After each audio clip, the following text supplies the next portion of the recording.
లేపాక్షి ఎంపోరియంల ద్వారా చేనేత హస్తకళ కళాకారులకు మెరుగైన ఉపాధి అవకాశాలను కల్పిస్తామని చేనేత జౌళి శాఖ మంత్రి సవిత అన్నారు.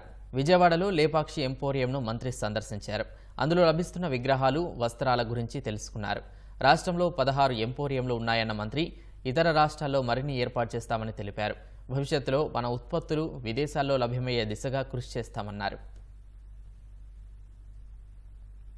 అన్ని కళలు అందరికీ ఉపయోగపడేటివి, సామాన్యమైన ప్రజల దగ్గర నుంచి అత్యున్నతమైన స్థాయి ఉండే వారి వరకు ఉపయోగపడే ప్రతి వస్తువు ఇక్కడ దొరకటం నిజంగా చాలా గర్వంగా ఉందని కూడా తెలియజేస్తున్నాను. రాష్ట్ర ప్రజలందరి బాధ్యతగా స్వీకరించాలి, ఎందుకంటే హస్తకళాకారుల పరిస్థితి కూడా చాలా బాగాలేదు.